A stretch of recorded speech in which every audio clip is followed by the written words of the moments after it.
It wasn't just a reflection in the polished glass of the rearview mirror. It was an alarm bell ringing silently in Frank's soul, a feeling so sharp, so discordant with the rhythmic rumble of the bus engine. It made the hairs on his arms prickle. 20 years he'd spent watching the city blur past, watching faces come and go, tired faces, happy faces, bored faces, but never a face like this, deep in the shadowed back corner, almost swallowed by the worn vinyl seat, sat a young girl. And etched onto her features wasn't just sadness or fatigue. It was pure, undiluted terror, a chilling stillness that screamed louder than any shout. Frank's hand tightened instinctively on the wheel, his knuckles whitening.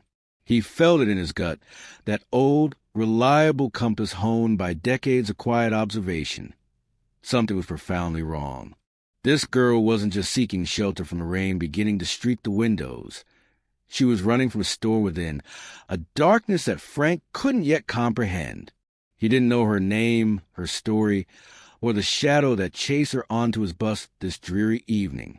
But in that instant, a quiet resolve began to form within him, a decision to do more than just drive. The small act of kindness hovering on the edge of his thoughts felt impossibly large, because somehow Frank knew this ordinary bus ride held the power to save her or condemn her to a fate too terrible to imagine. Frank Miller considered himself part of the city's background like the traffic lights changing on schedule or the pigeons scattering in the park. He was simply there. Driving Route 17A wasn't glamorous. It was a steady rhythm, a predictable loop through neighborhoods, waking up and settling down. Early mornings smelling of diesel fumes and dew. Afternoons thick with the energy of released school children. Evenings carrying the weight of tired commuters longing for home. His life outside the bus mirrored its quiet predictability. The small apartment above a laundromat held the lingering scent of fabric softener and the ghost of his late wife, Martha's, laughter.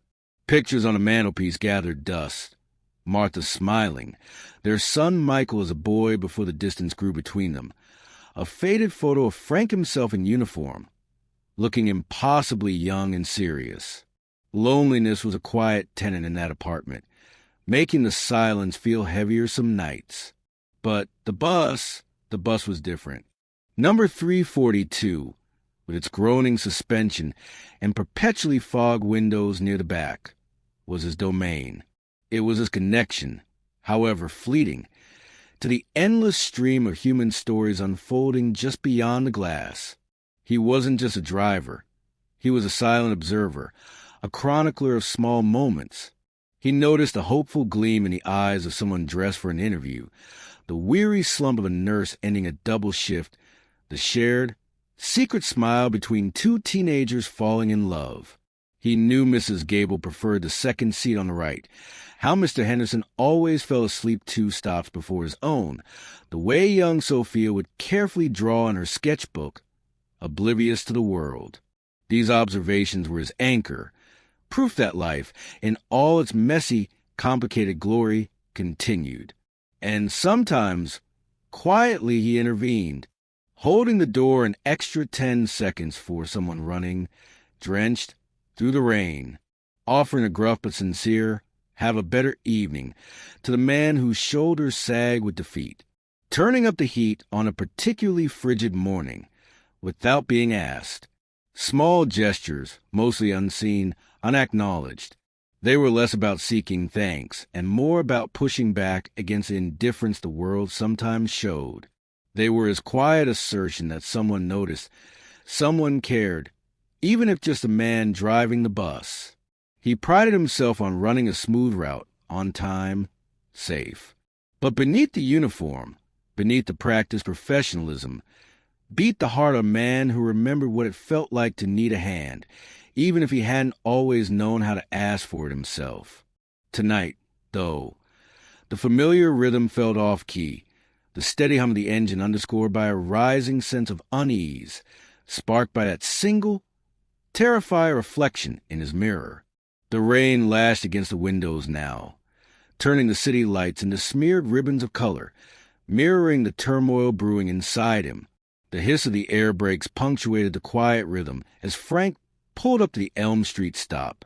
The doors folded open, admitting a swirl of damp leaves and a single, hesitant figure. It was her, the girl from the mirror.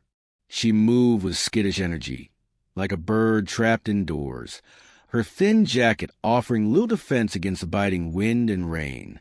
Her payment was a fumbled transaction, coins clattering onto the metal plate, her hand snatching the transfer slip as if she expected it to be snatched back. Her eyes darted everywhere but towards Frank, scanning the sparsely populated bus before making a determined path toward the absolute rear. Not just any empty seat, but the long bench seat right at the back, the one often occupied by loud teenagers or those seeking anonymity. She sank into the farthest corner, practically merging with the shadows, her worn backpack immediately pulled onto her lap, held like a shield against an unseen enemy. Frank watched her retreat in the large, rectangular mirror above his windshield. Every line of her body screamed tension. Her head was bowed, a curtain of dark, damp hair hiding her face, but the rigid set of her shoulders and the way she seemed to try and physically shrink were unmistakable signals. This wasn't just shyness or teenage moodiness. He'd seen plenty of that. This felt different. This felt hunted. He did a quick, practice scan of the few remaining passengers. A couple of students near the front, earbuds in, oblivious. An older woman knitting, her needles clicking softly. A man in a suit, engrossed in his phone. None seemed connected to the girl. None seemed to register the vibrating fear that emanated from the back of the bus. Their ordinary calm only served to highlight the girl's extraordinary distress. Frank's professional detachment began to fray at the edges. His instinct, ingrained by years in company policy, was to focus forward, keep to the schedule, maintain neutrality. But the image of the girl, huddled and trembling, tugged hard at something buried deep, a protective urge, perhaps rooted in his own fractured fatherhood, or maybe just a fundamental human response to visible suffering.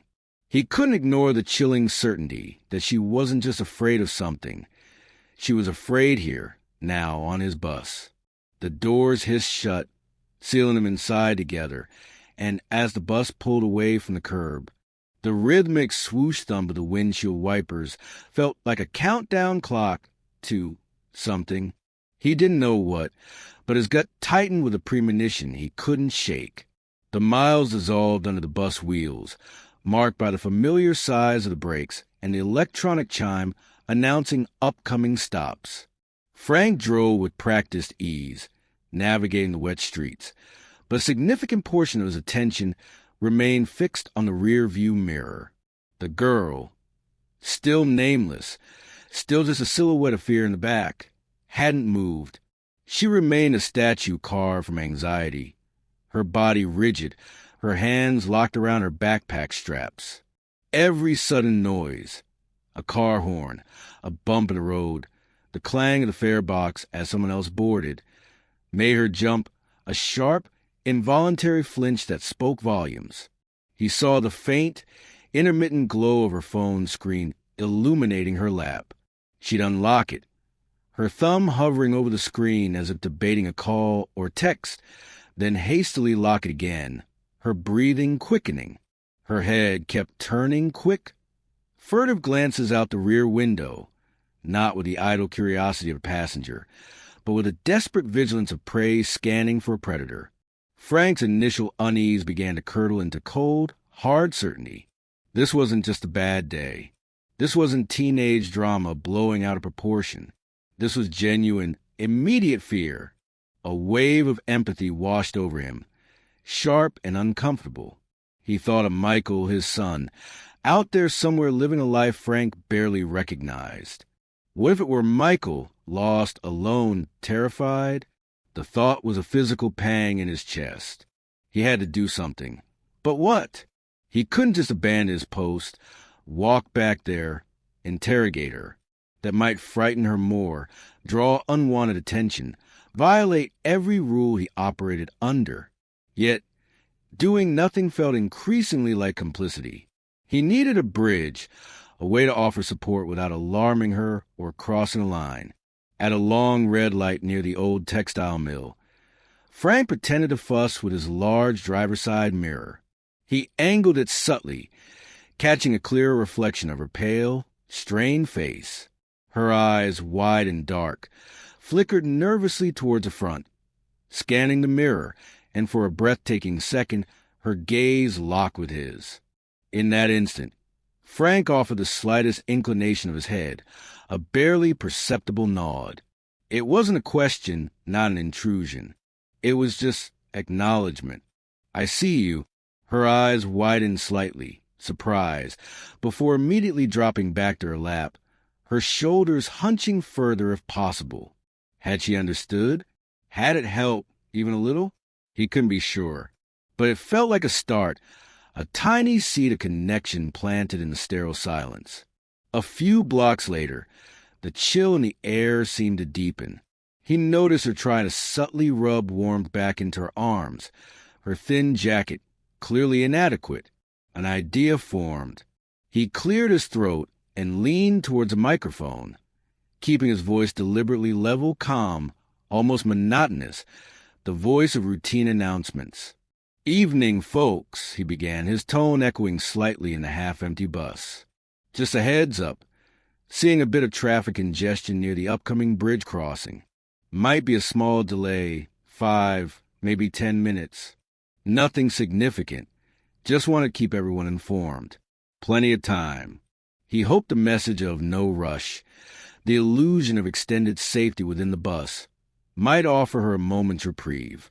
Simultaneously, his hand reached discreetly for the climate controls, nudging the thermostat up a couple of degrees, a silent offering of warmth against the cold that seemed to emanate from her fear. He watched in the mirror. Did her shoulders relax? Just for a second? Maybe. Or perhaps it was wishful thinking. He refocused on the slick road ahead, the weight of her silent fear a heavy presence beside him in the driver's seat. He started paying closer attention not just to the road ahead, but to what was happening behind them. The city lights grew sparser as Route 17 wound its way towards the outer suburbs. The evening rush had long since dissipated, replaced by the quiet solitude of late-night travel. One by one, the remaining passengers signaled their stops, descending into the misty darkness until only 3 souls remained aboard the lumbering vehicle: Frank, the frightened girl in back, and an elderly man dozing near the front. It was then, in the relative emptiness, that Frank's peripheral vision registered something persistently nagging. A pair of headlights, staying consistently about 2 car lengths behind the bus. He'd first noticed them maybe 10 blocks back, dismissing them as just another car heading the same way. But they hadn't turned off. They slowed when he slowed, sped up when he accelerated, maintained their distance with unnerving precision. He risked a longer look in the side mirror. A dark sedan, mid-size, nondescript, maybe a Ford Fusion or something similar. Gray or black, hard to tell in the rain and dim light.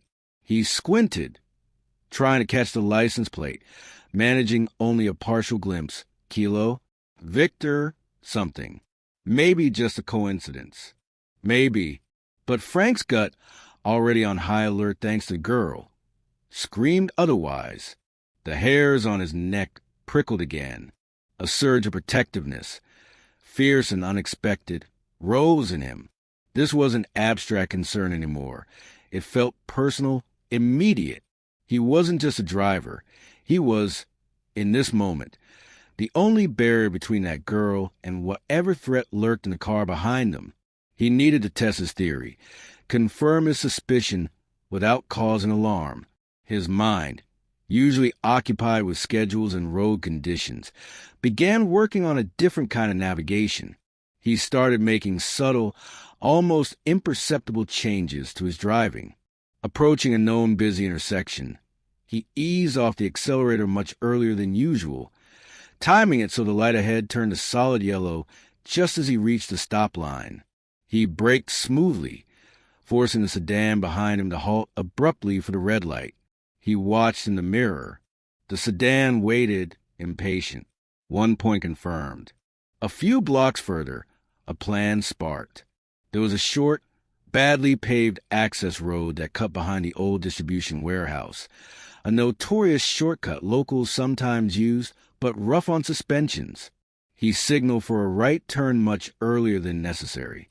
"Folks," he announced, injecting a note of slight apology into his voice, "detour ahead, do some unexpected utility work on the main road. Just a minor diversion. Shouldn't take long." He swung the large bus onto the bumpy side street. The vehicle jolted and groaned, rattling the windows.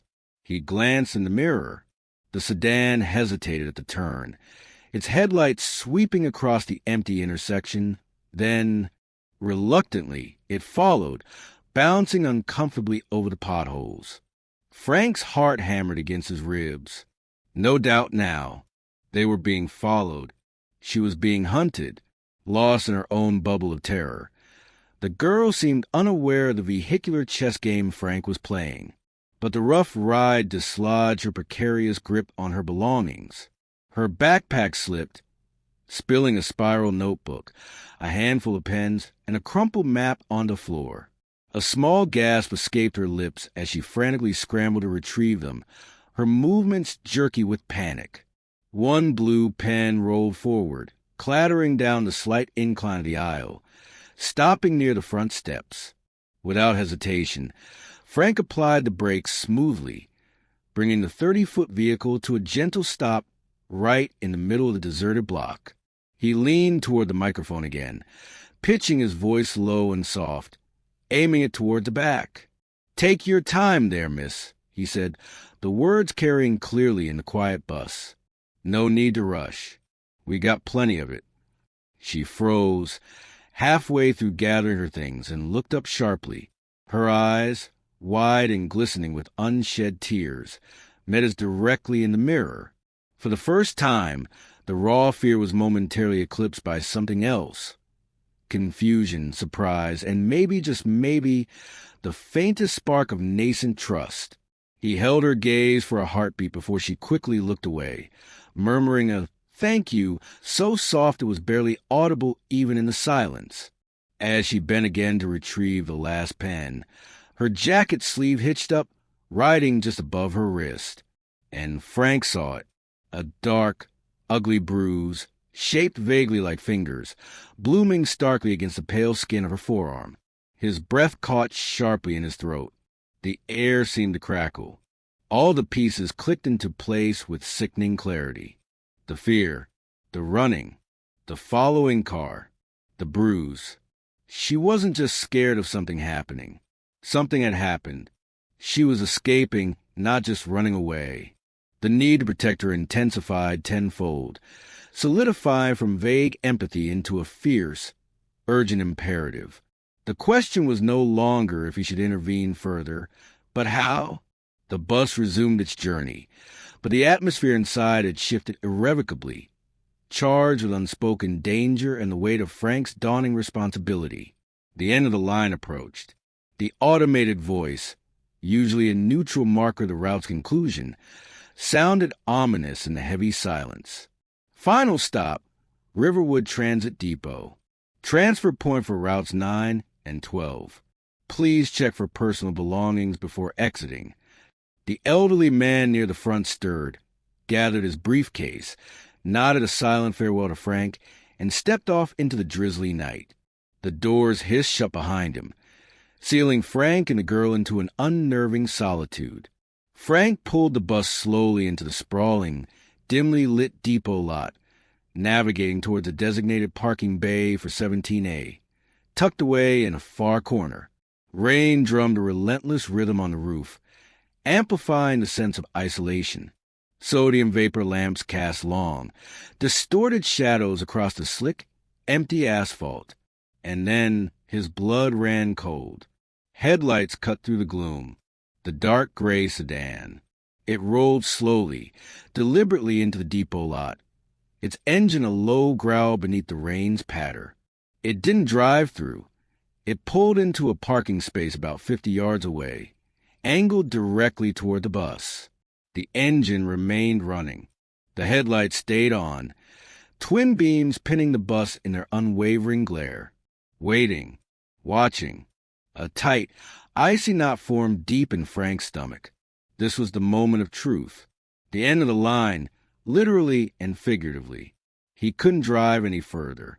He couldn't just leave her here, a lamb tethered for slaughter, trapped between the safety of his bus and the palpable menace emanating from that car. All his past regrets, the words unspoken to his son, the moments of hesitation he wished he could take back, seemed to funnel into this single critical juncture. He had to do something decisive. Now, taking a deep, deliberate breath to quell the tremor in his own hands, he reached forward and turned the key. The engine died, plunging the bus into an even deeper silence, broken only by the insistent drumming of the rain and the frantic, shallow breaths he could just barely hear from the back. He unbuckled his seatbelt, the clicks sounding unnaturally loud. He stood, his movements measured, slow, projecting calm he didn't entirely feel. He walked down the center aisle, his sturdy work boots making soft sounds on the rubber floor. He stopped several feet away from the back bench, respecting her space, not wanting to loom over her. "Miss!" His voice was soft, yet carried easily in enclosed space. "This is the last stop. End of the line." The girl looked up, her face a mass of pale terror in the dim emergency lighting. Tears welled, shimmering on her lower lashes, her eyes vast pools of fear. She looked utterly cornered. I know," she whispered, the words catching in her throat, barely audible. Frank kept his posture relaxed, leaning slightly against a metal pole, tried to appear as non-threatening as possible. He softened his voice further. "Is everything all right? You seem very upset. Scared, even." He let the question hang in the air, offering silence, space for her to speak if she chose. The tension was thick enough to taste, punctuated only by the relentless rain outside and her ragged, hitched breathing. Suddenly, the fragile dam holding back her emotions broke. A choked sob escaped her lips, followed by another, and then she was crying in earnest, not loudly, but with deep, body-racking tremors. Tears streamed freely down her cheeks. He found me," she managed between gasps, the words fractured and desperate. "I ran. I thought I'd lost him. I really thought I did this time." Her gaze flickered toward the rain-streaked window, towards the waiting glare of the sedan's headlights. Frank's gaze followed hers. "Hey!" Frank prompted gently, keeping his voice steady. She nodded frantically, clutching her backpack as if it were a life raft. My stepfather." The word was poison on her tongue. He hurts me. Really bad this time. I couldn't stay. I just grabbed my bag and ran. Waited till he passed out. He must have put a tracker on my phone. I didn't know where else to go, which bus to take. I just got on the first one." Her voice dropped to a terrified whisper. "That's his car out there. He's waiting. He knows I'm in here." The raw, unvarnished terror in her confession, the confirmation of his darkest suspicions, landed like a punch to Frank's gut. This wasn't just fear.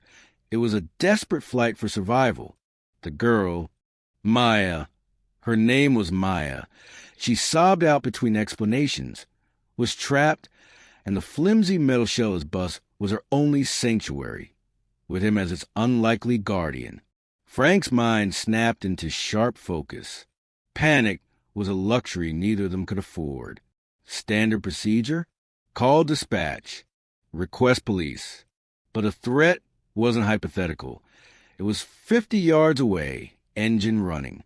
How long would police take? Too long, maybe. He needed to secure Maya first, create a stronger deterrent. He met her tear-filled eyes, projecting a confidence he prayed was convincing. "Okay," he said, his voice low but infused with newfound authority. "Okay, Maya, Listen carefully. You are going to stay right here.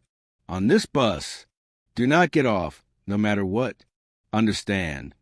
She nodded, her eyes wide, searching his face for reassurance. "Good. Now, see the panel near the front door? There's a switch to lock the doors from the inside. Can you go press that right now? Make sure they're locked tight." She nodded again, wiping furiously at her tears with her sleeve, and scrambled quickly, keeping low, toward the front of the bus. Frank watched her fumble for a second before hearing the satisfying clunk of the door locks engaging. "Okay," he said louder now. "Stay down, away from the windows as much as possible." He turned swiftly, purpose clear in his steps, and returned to the driver's seat. He snatched the radio handset. "Dispatch! This is Unit 342, driver Frank Miller." His voice was clipped professional, betraying none of the fear churning inside. "Reporting from Riverwood Transit Depot, Route 17AN Bay. Requesting immediate police presence. Urgent situation. I have a distressed minor passenger on board. Confirmed runaway, domestic abuse situation." He relayed Maya's age as best he could guess. "There's a suspicious vehicle present in the lot. Dark gray sedan. Possible Ford Fusion. Partial plate Kilo Victor 4, I think. Vehicle is occupied, male driver, believed to be the stepfather mentioned by the minor. He appears to be waiting. Constitutes a potential imminent threat to the passenger. Requesting expedited response." The dispatcher's voice crackled back, acknowledging the urgency, confirming units were en route, and advising him sternly to remain secure in the bus and avoid any direct confrontation. Frank dropped the handset. Avoid confrontation. Right. But letting that car just sit there, a predator waiting to pounce, felt unbearable.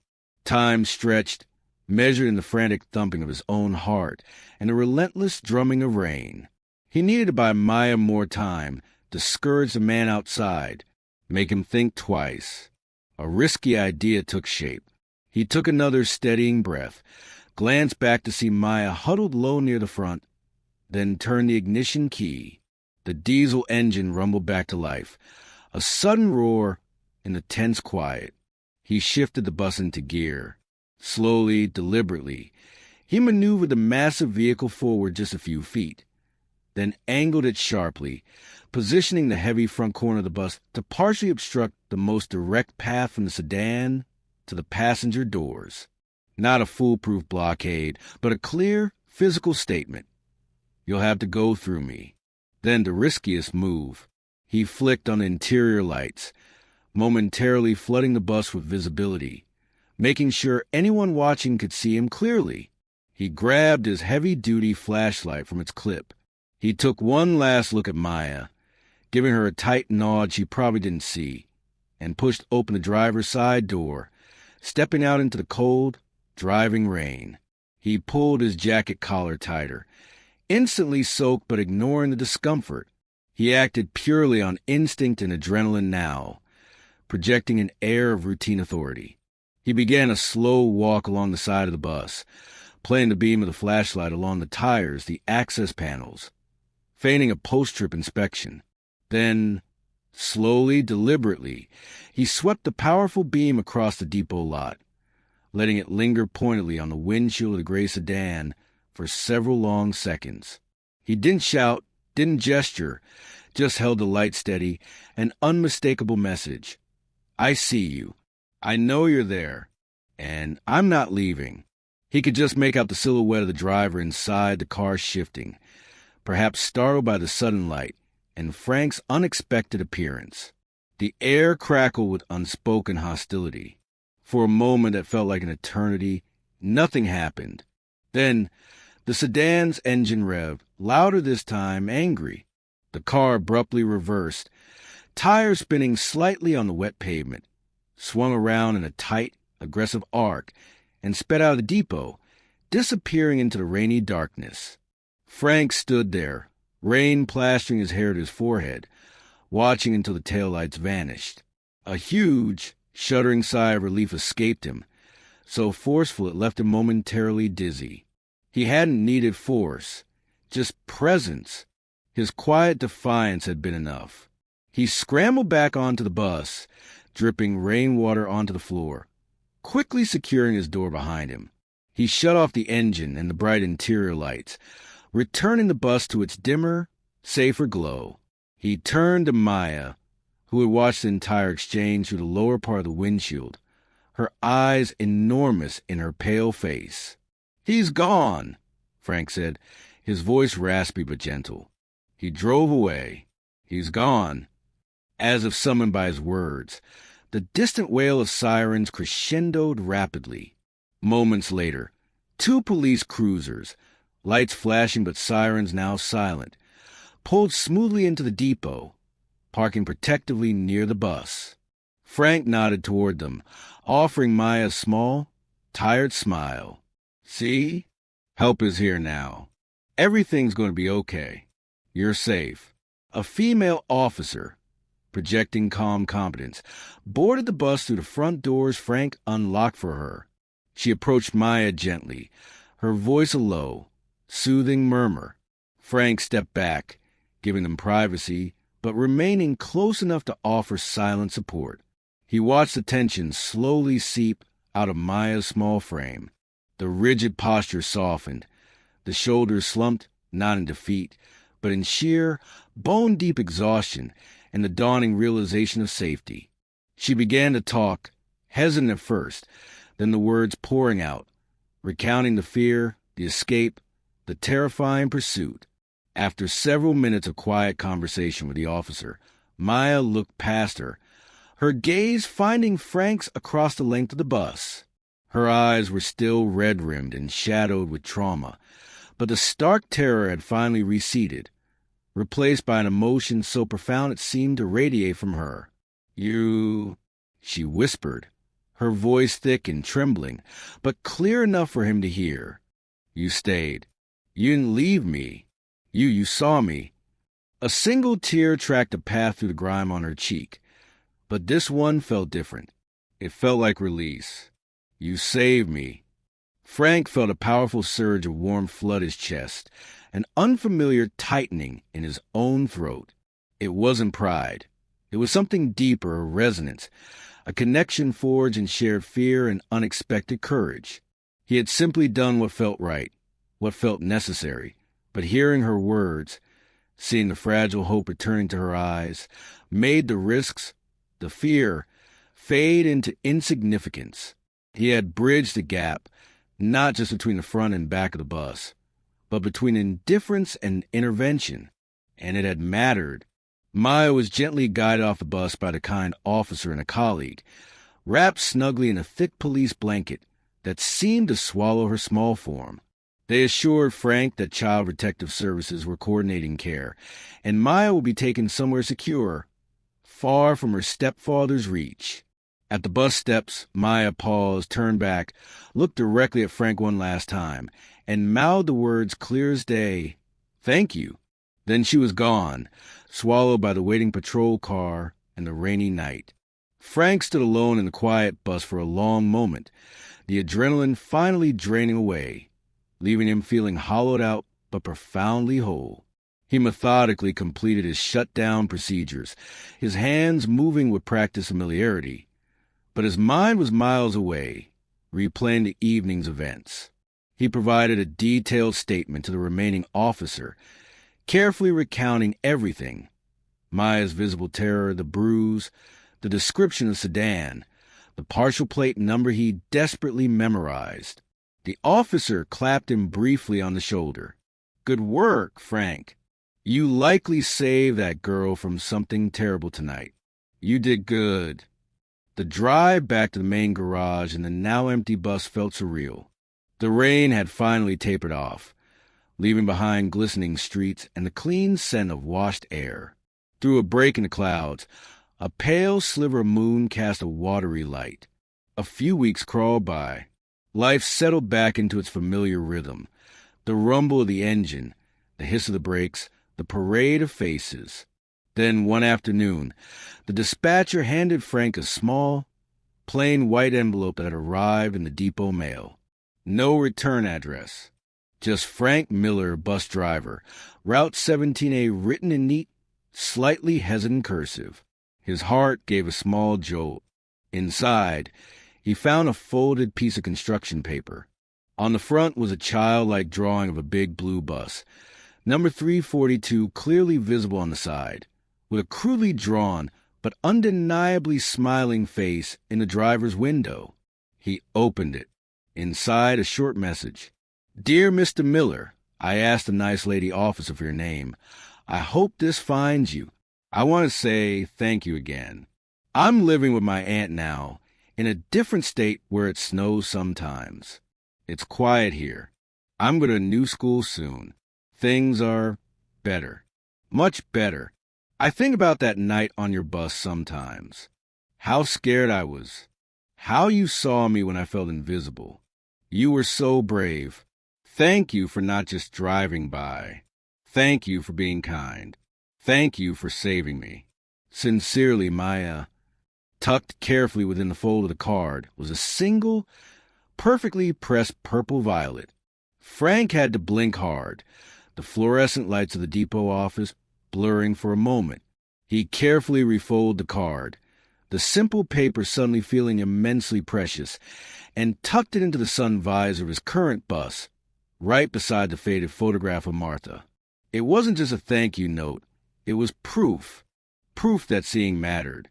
Proof that kindness, even from a stranger on a city bus, could ripple outwards in ways you never expected.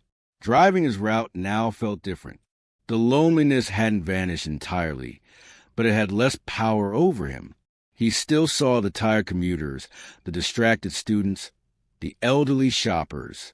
But he saw them with new eyes, with a heightened awareness of the invisible burdens they might carry, the silent stories unfolding behind their gazes. His bus felt less like a machine and more like a vessel, carrying not just passengers, but possibilities. The possibility of connection, of quiet courage, of one human being simply noticing another and choosing to act. And as Frank Miller pulled his bus away from the curb, the engine humming its familiar tune, the city lights reflected in his mirror seemed to hold a little more warmth, a little more hope. He was just a bus driver, yes, but he knew now, with a quiet certainty that settled deep in his bones, that sometimes that was more than enough.